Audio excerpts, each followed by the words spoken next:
Hello, good evening. Welcome to What the Papers Are Saying.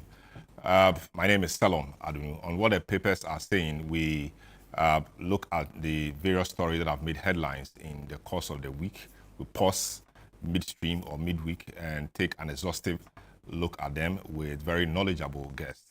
The news cycle in Ghana continues to churn out very interesting headlines, and it is our pleasure and duty every Thursday to go through some of these headlines with you with our very knowledgeable guests. I take a short break. I will return and share with you what the headlines for the week have been. Then we look at the stories into details. Once again, you're welcome. We take a short break and we'll come back soon.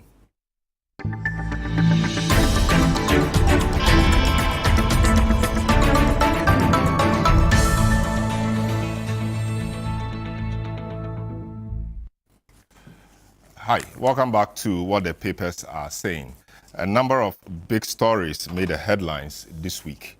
There are issues about floor price controversy in Ghana's fuel or petroleum sector. There are issues of politics, NPP, primaries, opinion polls, etc. Matters of Ofori-Atta, Sedinam, Ationu, Tamaklu, and a few others also making the rounds. But let's start off with the fuel price controversy, the floor price controversy. The Daily Statesman says IES defends NPA's price floor framework. The Custodian, IES backs NPA price floor regime. The Archives says Star Oil posts record daily sales amid pricing war. Competitors left crying, ma, ma, ma. GraphicOnline.com. Star Oil withdraws from Comac. To our next subject on the NPP primary, Daily Guide says Ken opens wide lead in NPP race. The Chronicle, Baumia leads Sempo's opinion poll. MyJoyOnline.com. Educhum camp rubbishes opinion polls. Says NPP delegates will decide flag bearer race. CityNewsroom.com. I only believe in election day poll. Educhum ahead of NPP primaries. CityNewsroom.com again. NPP presidential primary or presidential aspirants sign peace pact ahead of January 31 primary.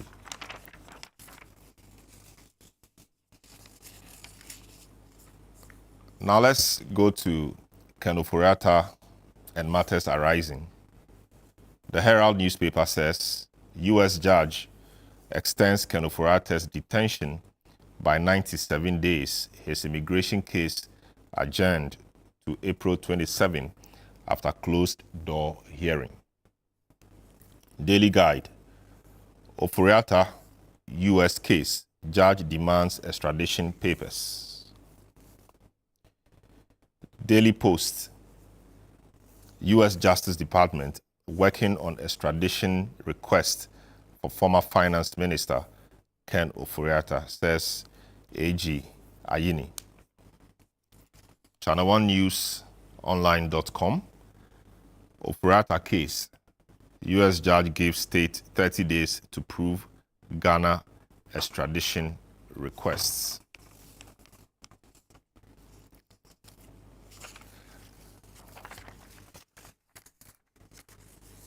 So these are the headlines we'll be looking at this evening.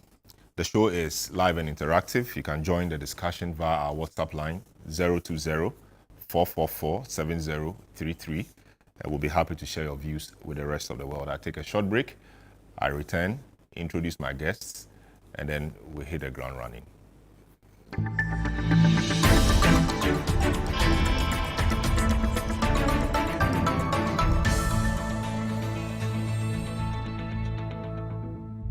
All right, welcome back. This is What the Papers Are Saying. My guest tonight, Musa Dankwa, poster and executive director for the Global Info Analytics, and of course Samuel Atta Mensah, ChannelOne TV, City FM. Gentlemen, you're welcome to the program. Thank you. We start off with the controversy in the downstream petroleum sector, where we are witnessing what has now become known as the floor price controversy, mainly between Star Oil and GOIL. A price war of a kind, and NPA is in the middle of it all, the regulator. I started with you, Samens. You have been a student of competitive strategy, taught it many times or many years. This should actually be coming to you as an interesting, scenario, interesting event, case study, of course. What's your thinking around this whole floor price controversy, strategy, etc.? Well, I think, again, I like the way you introduced it as a banter between GOIL and Star Oil. I'm not so sure whether it's necessarily between Star Oil and GOIL. Technically, it's between Star Oil and NPA. Okay, but seeing that GOIL is structured as a state agency, structured to benefit from that threshold ceiling, they will also react. But both of them are telling us their realities. Star Oil is telling us their realities, and GOIL is also telling us their realities. People actually forget that this threshold, which we call the price floor, was only fixed in 2024, 2 years ago. And 2 years is actually not enough time for us to evaluate the real essence of this new policy. Okay, but people will react because they have their own realities, as I said. Now, we all see it as oil marketing business, but the real deal is that it's a finance business. He who wields financial power controls the market. And it's not money from their pocket. The credit facilities available to them is what determines who plays the bigger game. And so that's Star Oil having racked up the miles to the top tier and now leading the pack, now says that, look, where I find myself, I can give better pricing to the consumer. And that is real. I don't know why people will cry for him. If he has to lose, he is the one who will be complaining. Okay, he says that, yes, if we remove the price floor, I can go down further because he knows where he secures his funding from. But I mean, looking at it holistically, NPA sets the price floor, the price floor, the minimum ex-pump price, which nobody should go below. NPA says that or the essence of it really is to ensure that the smaller ones do not suffer so much. The smaller ones. No, I'm not so sure about the essence, the objective of it. Nobody has scientifically proven the essence. 2 years, I maintain, is not enough time for us to prove the essence. We have an objective, well so, but we have not proved that it has a varied benefit to the industry at large. You understand? I can understand that it's petrol pricing and it's so interlinked with the economy and the way people feel about the economy. If the NPA doesn't step in with this price floor business or regulation, won't bigger OMCs with bigger financial muscle price out the smaller ones? That's what can happen. But what's free market? What's free market? But free market must have some regulation. No, free market must be moderated. It doesn't mean that you should control it. And I'm saying that the attempt to determine the price floor, I'm not saying it's bad. I'm saying that we have not proven that it's beneficial to everybody. So we should allow ourselves for the discourse to go on. It's not a fight. It's a discourse. at the end of which period we can come back, the same stakeholder engagement that was held between 2023 and 2024, which finally determined that we should have a price floor, we can go back to the stakeholder engagement and say that, look, we've had this thing for 2 years. Let's see. I mean, we shouldn't take entrenched positions like that because, look, Ghana, we have this binary way of thinking. It's either this or that. It doesn't have to be. Let's learn from other markets. How did they do it? So you will notice that in Kenya, in Zambia, in some of that, even in South Africa, there is a price determination. You can go below. In the US, you can do whatever. You can even kill yourself. They don't care. Because they have institutions that hold the system together. We haven't built our institutions to that point. All I'm saying is that it's not a black or white situation. We should call the stakeholders back and come for conversation and see what we can do, and not allow this is Star Oil versus Gold. It's not Star Oil versus Gold. It is a fundamental issue. People are happy that petrol prices, diesel prices are going down. And it gives a better signal about the direction of the economy. So if one man makes a post and says that, look, if you remove the price floor, we can even do better. It's food for thought. Nobody should fight him. People should say, oh, okay, let's go. And you see, people forget that beneath that price floor are certain elements that need to be queried again. About taxes, about imposition of levies, regulatory levies, and all these things. So let's not be too protective. Let's listen. And it should just be a signal for us to go back and think through the entire process again. Let me end there so Musa can also. Musa, I mean, this is not a poll yet, but I mean, consumers generally are happy. Yes. And consumers don't see why MPA will be standing in their way. I mean, an OMC says, I can go lower than I'm doing if you allow me. MPA says there's a price floor. You can't go beneath that. Where do you stand on this? I mean, MPA's argument, or the argument for the price floor really is that it ensures market stability, trying to be protective of the smaller OMCs, etc. Where do you stand on this? Yeah, I think there is too much emphasis on the protection of the smaller OMCs, in the sense that they believe that if there's no price floor, then the big guys would kind of muscle out the smaller companies, make them unprofitable by undercutting them and then driving them out of the business. Look, people want cheaper fuel. That's the bottom line.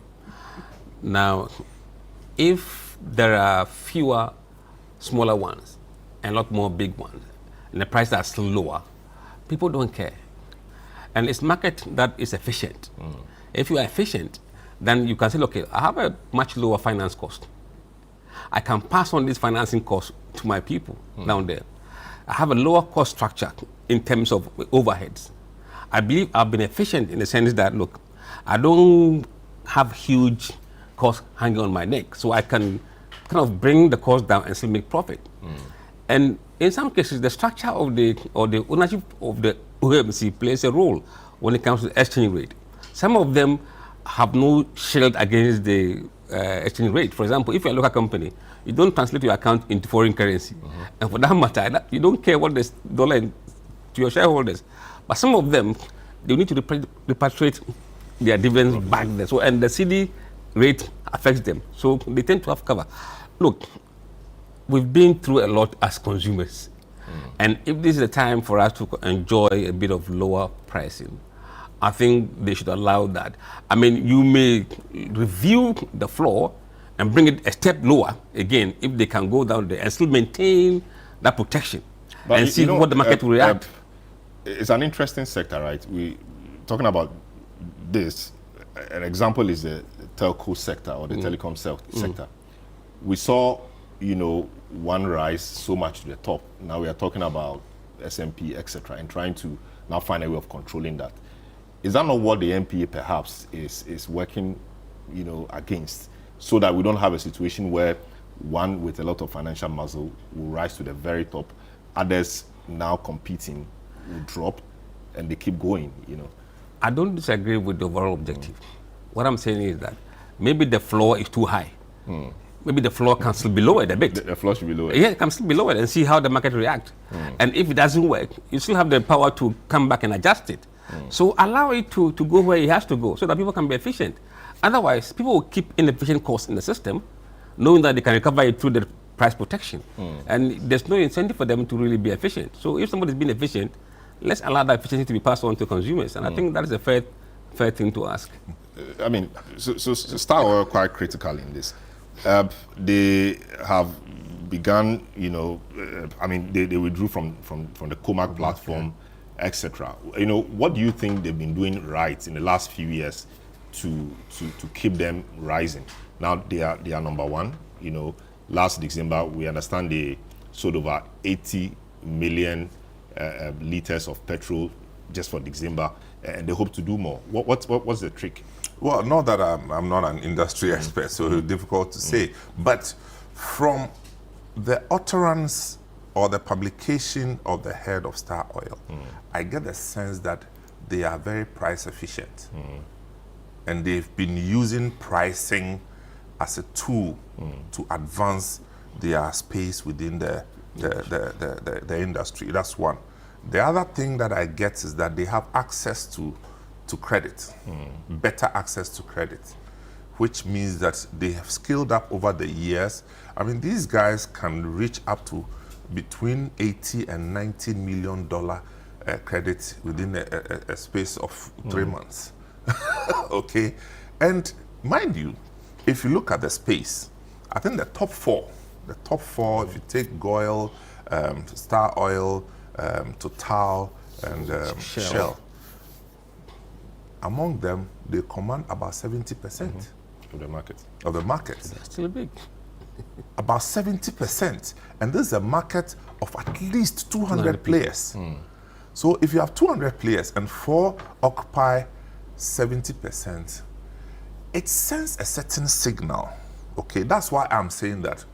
And Musa made a point, which I had never averted my mind to, that suddenly we woke up one day to find out that an indigenous company is leading the pack, which is not pressured by foreign exchange repatriation.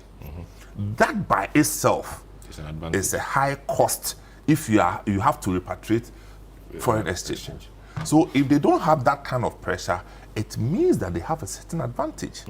Now, can we also say that in determination, the processes that led to the determination of the price flooring would have considered mostly the financials of the foreign companies, because they were the big guys. You understand? Now it's a new reality. So all I'm saying is that let's call everybody back to table and have a good discussion. But you see, we shouldn't force it down people's throats, because it won't work. It will not work. What do we want? Do we prefer smuggling our fuel outside to this one? The man says, this is what I want. You may disagree, but it calls for discussion. That's all I'm saying. So they should call everybody, COMAC on one side, Star Oil, and all these guys involved, so that we bring the issues and discuss, so we determine the way forward. I don't think there should be a stalemate in this. It shouldn't be take it or leave it, The consumer must benefit. The consumer must benefit. Great. Musa, the consumer benefiting, I mean, Star Oil says that they think this restricts competition. Somebody's made a point about smuggling. And we know that if our prices are so low, compared to our neighboring countries, people tend to smuggle fuel across. So is this not counterproductive then? It becomes so low, then now we end up having it smuggled across the border to other countries. Then we are back to square one. Certainly smuggling is an issue. Maybe they are getting ahead of the smuggling game, and that would be helpful in trying to stop what might happen in the future. But one point that I think we need to mention is that, look, Star Oil has been gradually acquiring defunct, not profitable filling stations along the line. They were gradually building that by acquiring them. And I understand they even bought some of the stations that were previously owned by Goyle, and they put them. See, what that does is that if I buy Star Oil, I do not drive for a long distance to see another Star Oil to buy. Once they are around the vicinity, I go there and buy them. That gives them the volume. And when you have the volume with a small margin, you make huge amount of money. Others were relying on big margins and thin volumes to make money. Now the game has changed. Star Oil certainly is using its muscle by the volume itself, and they think that in fact, if they can even go down lower, they can set higher volume and make more money. So look, it's about competition. And yes, every competition has its own downside, but there are things that you can do to regulate, or not regulate, but really keep the sector sanitized. I don't think we consumers should be deprived of enjoying lower petroleum prices, whatever reason. There are two CSOs in that space mainly. COPEC, which tends to speak for consumers, and IES, which does general things. IES supports the price floor, whilst COPEC thinks that the price floor is not necessarily the time for consumers to enjoy. But of course, we leave it to the players to decide. We'll be watching keenly and be bringing you updates on how that particular, should I call it competition or discussion, as somebody wants to put it, goes. Let's move to the next matter. The NPP primary, the NPP aspirants for their January 31 contest signed a peace pact today, and they have all pledged to remain united as the essence of the peace pact.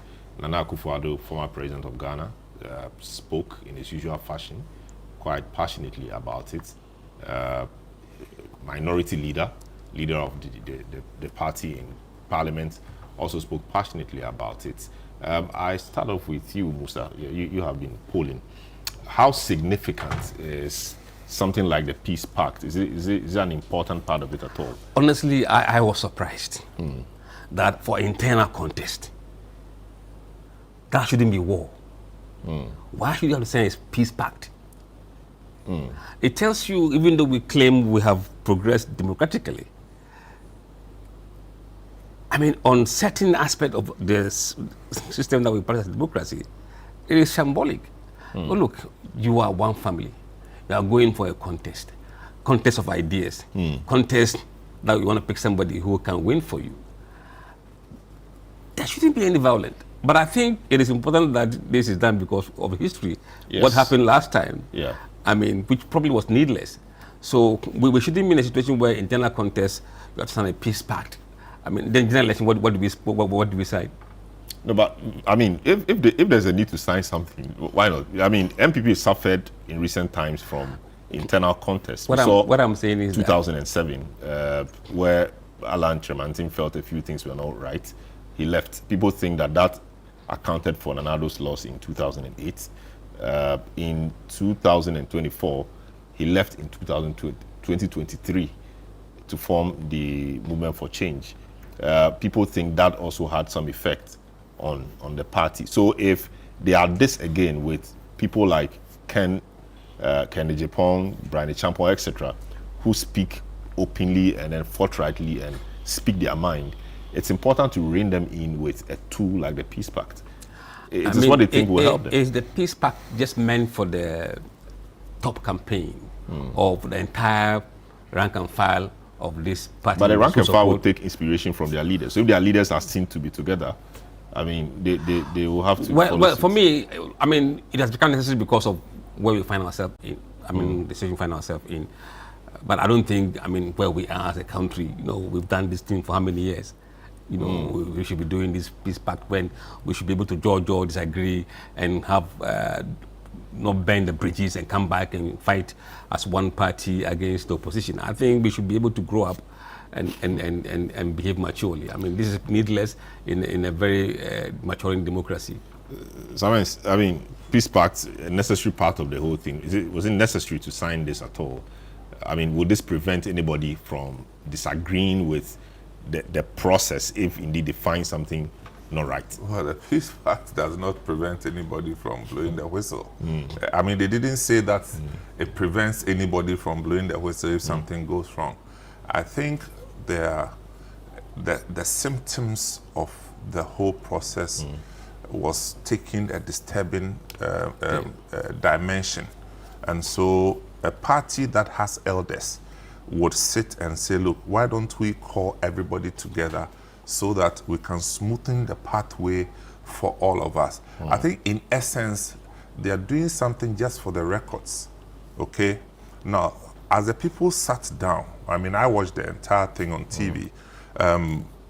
If peace is the absence of war, then it didn't look like peace, because there are some people, if you look at their face, you think they are ready for battle. To the extent that I saw Brian Champon try to talk to another person, the person has squeezed his face like Kemia Dokno, like that. He won't even smile. So they can do it for the records and hope that it holds. If it holds, even better for the country.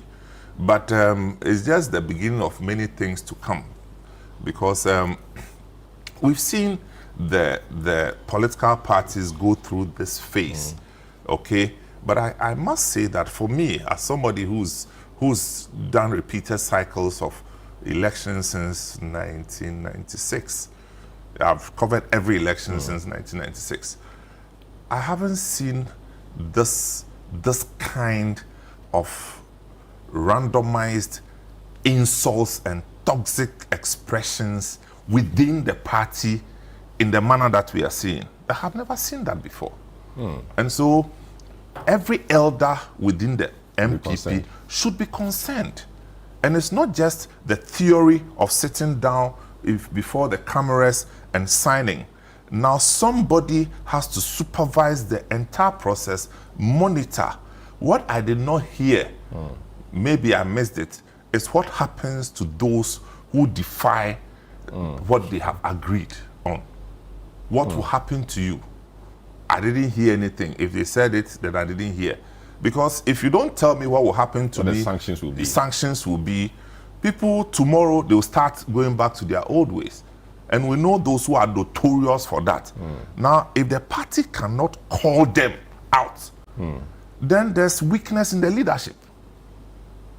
I can't just come and do on this day a peace pact, announce to the whole world that we want you to have a smooth process which will lead to the election of one person.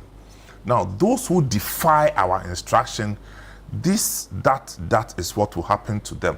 I didn't hear that. So please forgive me if I missed it. Musa, you are the poster. Maybe you heard it. But I mean, it will be difficult to, unless of course you just want them to say it for the records. But given where the party is, you think the party should be able to say, if you flout this, we will dismiss you from the party? I'm not saying they should. I'm saying that without that, then people can go ahead and do what they are used to doing. That's all I'm saying.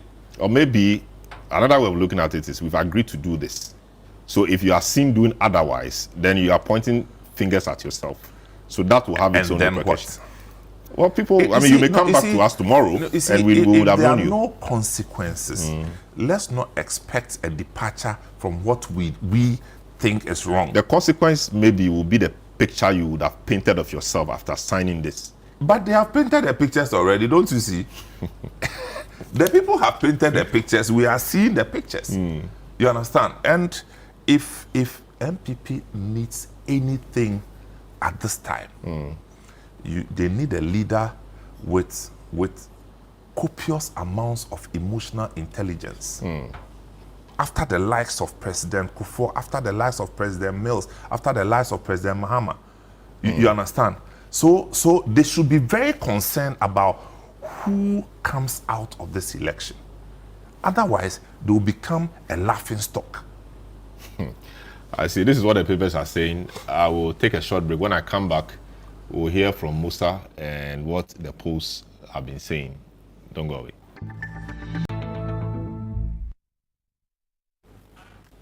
Yeah, welcome to what the papers are saying. My name is Selom Adunu. My guests are Ofori-Atta Court and Musa. Dankwa, we've looked at the issue about the floor price controversy in the downstream petroleum sector. We are currently looking at the NPP primaries. They signed a peace pact today, and I mean, we just looked at the significance of that, whether it matters at all. Now we move on to another segment of that, the polls, or what the delegates think. You remember the famous or infamous talk about fear delegates. Delegates are key in this particular race. It is not a popular vote across the country.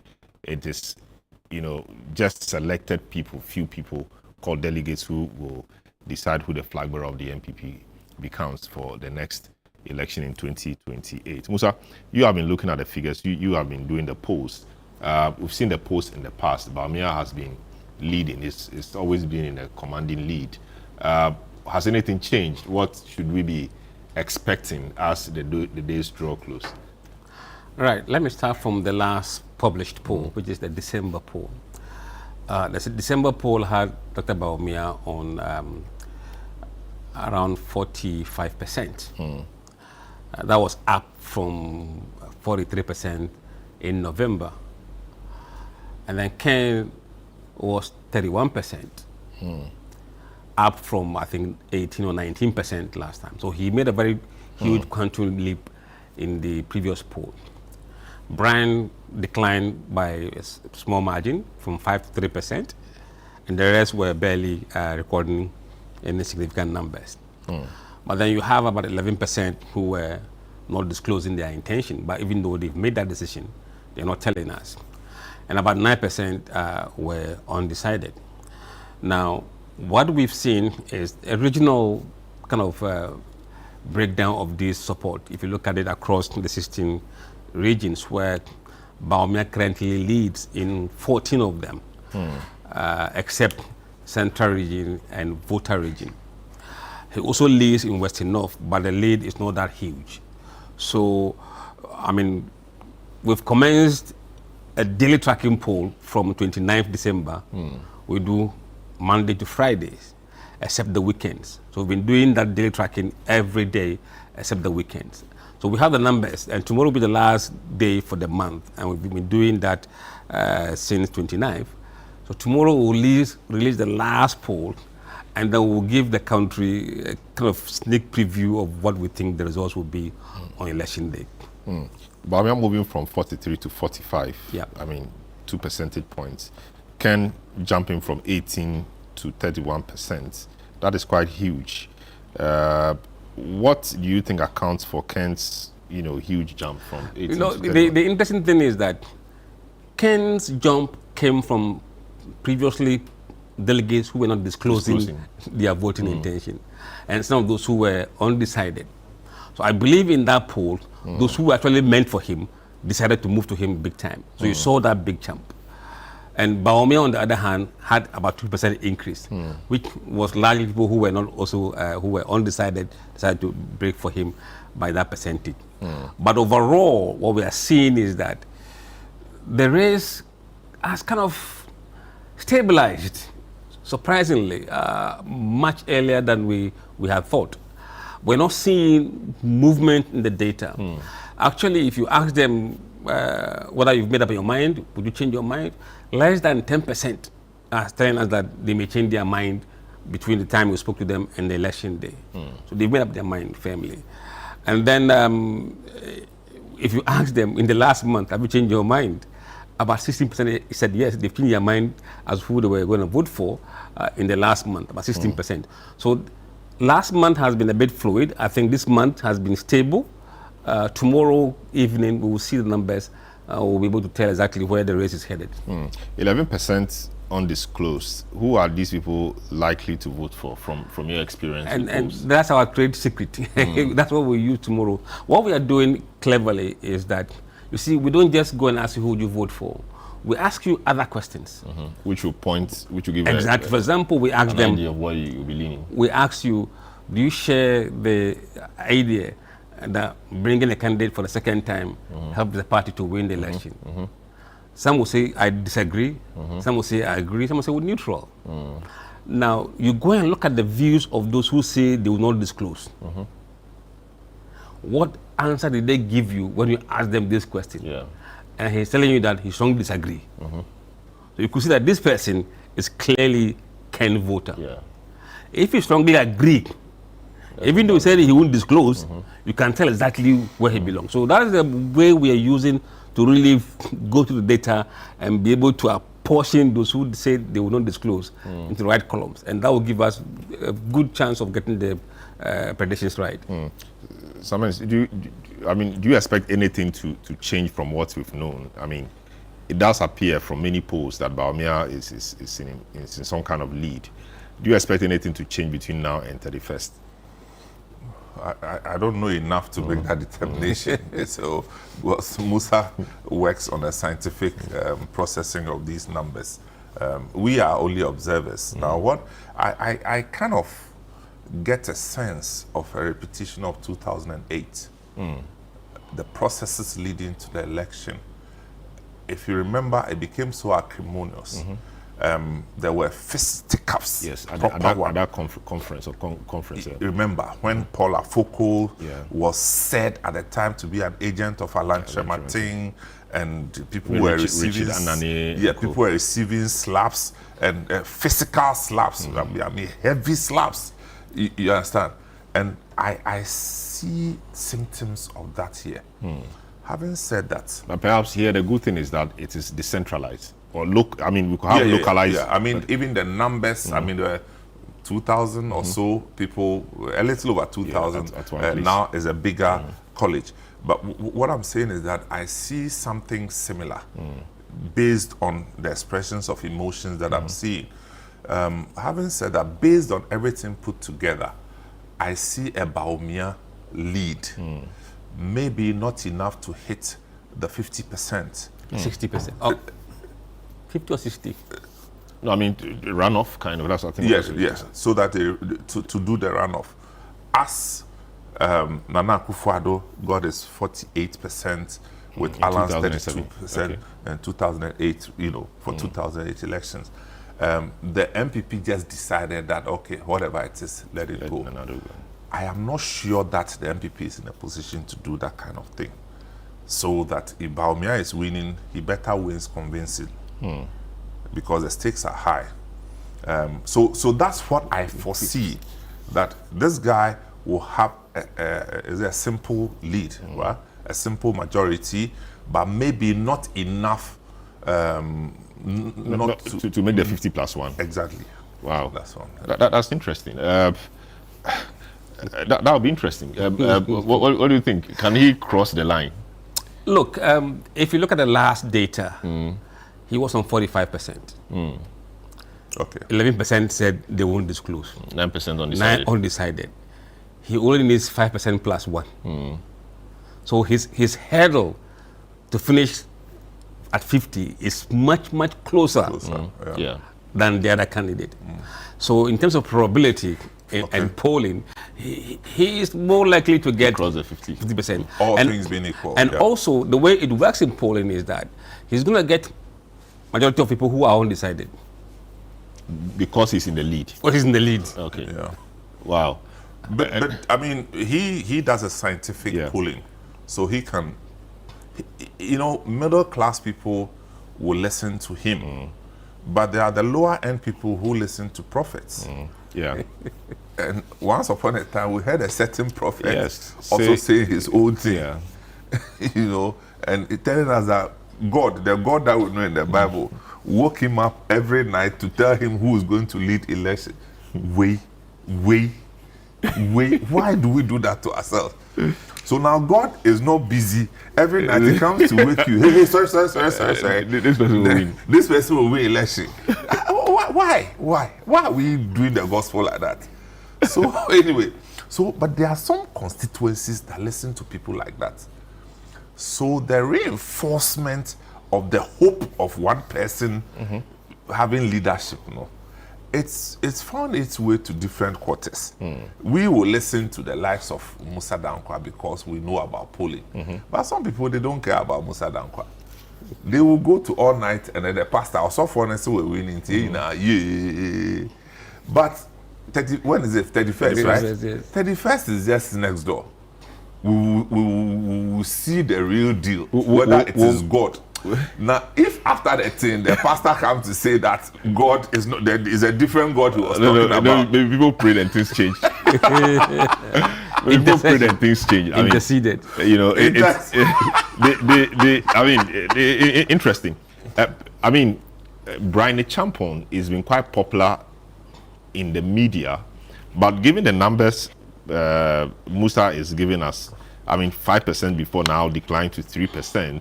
What do you think is the issue? Are we just giving him fans, as we say, in the media, and really he is not on the ground? But Musa is not pulling media people. No, no. What I'm saying is that he's pulling delegates. Delegates, yes. I think that's the difference. He's pulling delegates. And you see, presidential primaries are growing from. The work is on the ground among the delegates. That's the battlefield. Media action is just for PR. So yes, you could do a lot with media, but haven't we seen people so loud with media and yet on the ground? Look at the last one. There was a certain cheddar, all over the place in the media. You know, with his tiger line. So the media game is there, but on the ground, and look, 96, we saw the same thing. 98, and I'm talking about NPP elections. 98, we saw the same thing. And then we saw, well, look, when Ejeni Mboating was going 98, everybody thought that he was going to win. And then Damboche came and whipped him. For General Secretary. General Secretary. Peter Lajete came, Odoe Sykes whipped him. For Chairman. Chairman. You see, Harun Eseku came, whipped Odoe Sykes. So I'm just saying that the media will be telling one story, but the delegates hold the power. Fear delegates. How about money? Of course, we've talked about various other things. The influence of money. Yeah. Is it that real that money can change the minds of these many people? But money can change the minds of many people, but that's a lot of money over a long period of time. But trust me, the people there, none of them is prepared to give a lot of money for a very long time. And that's the problem, because they came in with the promise of money. They went in and they noticed that if we don't take care, we'll drown. So they gave the money small and started pulling back. Then they saw the real colors of the people. That there's no loyalty anywhere. The man is using the left hand to take the money and using the right hand to chop from another person's bowl. In front of this time they don't hide it all. Oh yeah, obe boo be. The cocoa season. Only what them boo be. You see, on your seni, the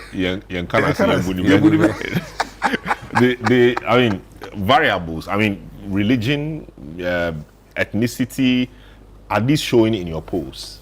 Before I come to that, let me quickly talk about the Brian numbers. Yes. I believe Brian would outperform his polling numbers. Okay.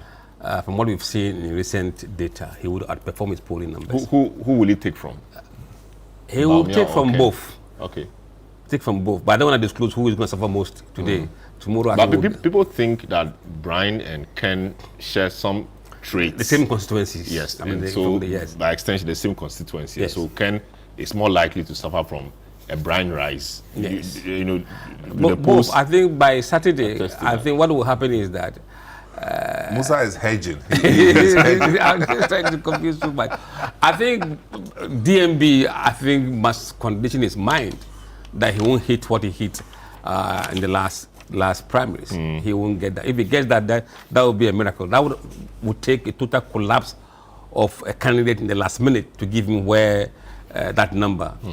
But I think Brian is rising. In the polls, we think he would outperform expectations. So assuming the primaries, they set the primaries at maybe March or April, Brian will likely do better than he would have done. You see, in polling, you can't always say that. Even somebody could be doing very well and event suddenly... All other things being equal. All things being equal, I think he would have probably done better. I see. So now, on the issue of religion, look, among the delegates, less than 7% of them are saying religion is a key factor for them in deciding who they want to elect. And also ethnicity, the same proportion are saying that. Now, the problem with, not the issue with religion is that, look, when the two candidates are not similar, if they are poles apart, then religion will not play a role at all. It's only when they are competing on certain qualities, then you can use religion to differentiate, or use ethnicity to differentiate. But when it is blue and white, religion doesn't play a major role. I see. Well, so we wait to see what happens on the 31st of January. So remember I said about me, I will win that thing. But only that The margin. the margin is the question. Great. Now let's do Ken Ofori-Atta. Ken has been in detention for about 2 weeks now. They were in court on the 20th of January. We understand the matter was heard in camera.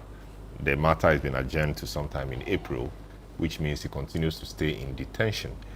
Ghana's ambassador to the US says he tried to avail services to him, but he declined, that he was not going to speak to them or take advantage of the services without his lawyers. Interesting times. Sometimes, did we see this coming, that Ken, former finance minister, will now be in detention in the US for all the reasons stated? No, I don't think so. I mean, on immigration issue? Yes. No. I don't think anybody saw that coming, because frankly, I mean, if it's Ken Ofori-Atta, of course. If Ken Ofori-Atta says I'm going to the US, nobody questions an issue of immigration. So I don't think anybody saw that in a crystal ball. We didn't see that coming. So do you think he will, I mean, people say he should voluntarily come to Ghana because what's happening is not complimentary. Do you think he will want to fight this to the very end rather than... But that's what he's doing. Yes. I mean, he could change his mind, but you don't see him changing his mind. Yeah, but that's what he's doing. I mean, if I were him, I don't know how the laws work. I mean, I want to go to my country is as simple as that. For just so that I avoid the whole embarrassment of public ridicule, I want to go to my country. It's just as simple as that. There are fears that he may not be dealt, I mean, the system will not deal with him, quote unquote, fairly. Yeah, but those are genuine fears, okay? But the fact that you fear doesn't mean it exists. That's why people lobby. I mean, haven't we heard of NPP appointees who are alleged to have stolen money? Okay, have you heard that Ken stole money? Have you heard it? Me, I haven't heard that Ken Ofori-Atta stole money. I haven't heard that one. But we've heard NPP people who they are alleged to have stolen, and they've mentioned the figures. And they are walking, jumping around. They go to court one day, the next one, they are on social media. What I'm saying is that the embarrassment and the ridicule that he's subjecting himself through is not necessary. This is Ghana. You are Ken Ofori-Atta. The people will fight you, but you also have a way. You have a voice. You also have a network. Maybe I don't know enough, but with a little I know, I think that Ken is better off being in Ghana than being where he is. Especially when you know as a matter of fact that you have not stolen. So that brings you to this point. I mean, one of the exceptions to extradition is when you're able to establish that it's a political offense or you are being witch hunted, more or less. And his lawyers have alluded to that, and we heard snippets of that earlier. You think that he may want to wage a case on political persecution? Well, you just said it. That's what he's doing. But what I'm saying is that those things should happen to random people. Like, you are a whole institution in Ghana people look up to. What I'm saying is that he has a point to prove by coming to Ghana to prove that point. He cannot prove that point by staying away and going through all this kind of embarrassment. That's all I'm saying. That I as a person, and I know Ken Ofori-Atta to an extent, I, as a person, would be prouder of him if he were in Ghana and Going would through the process. through the process. Because you are not the only MPP person that people have pointed fingers at. In fact, all other persons are here in Ghana. ChannelOne, to me, what haven't they said about him? The National Service people, what haven't they said about them? So I'm just saying that I think that his advisors should advise him to come to Ghana on his own. If you come, they arrest you, they won't kill you. The next is that they take you to court, the processes begin. But I mean, the fear also is that, I mean, if he comes, he may not be admitted to bail, because one of the key elements a judge will look at in admitting somebody to bail is whether the person is a flight risk or not. So with all we have seen, you understand that. With But all we have seen, who has caused that? well, Who has caused that? No, he said he wasn't well. He was, and he showed some medical, Okay, granted that he wasn't well. Is it the case that at some point he traveled to the United Kingdom? From US to the United Kingdom, 7 hours, 8 hours, 9 hours, same as coming to Ghana. So, what I'm saying is that he should cut the chase and deal with the issues. Get MPP people around to support him, get family around for whatever it's worth. Your cousin was the president. So I'm just saying that you cannot be without support in this country. And it's not a battle you can fight alone by staying in Abrochire somewhere. I think that Ken has to be in Ghana to confront the issues so he can get help from Ghana. You understand? So, I mean, look, there are people who have been accused of so many things. It is only when they go through the process of court that we get to find out what the real issues are. At times, it's heightened expectation. They go to court, and then we realize that there's much ado about nothing. And you should find yourself in a better place to know that, indeed, there's nothing to it. So, just come. Because or maybe he feels there's something to it. These ICE people, they can be very reckless. They are serious people. they are called ICE. ICE. I'm a head job. Somebody may add Bodo. I'm a head job, Bodo.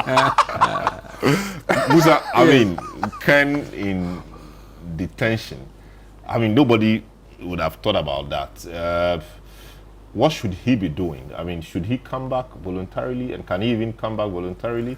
And what should be told him to assuage the fears he has about coming back? I call Ken uncle, and I really wish he comes home to defend himself. So far, we haven't heard that he's stolen money. No, that's not the charge. And as a former finance minister, look, finance ministers are probably number 2 in terms of power in this country. Yep. So, such a powerful person, you cannot reduce yourself to this kind of humiliation by ICE. I saw him in that black suit, and I wasn't happy. And now we are hearing he's taking political angle. And I think the political angle is the safest for him to drag the issue on.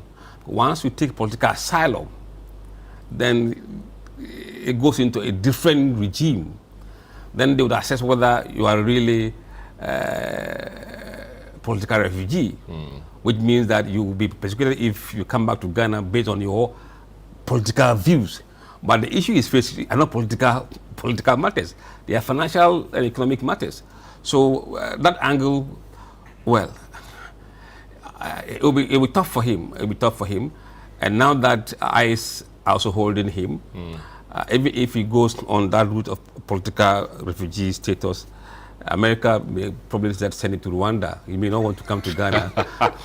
And I don't know what Rwanda will do for him. This agreement they've signed with these third-party countries, they will just not ship you somewhere because they don't want you to be in the jurisdiction to apply for the asylum. So that could be his fate. But I think, honestly, Ken should come back home. and defend himself. He has the resources to hire the best lawyers he can get in this country.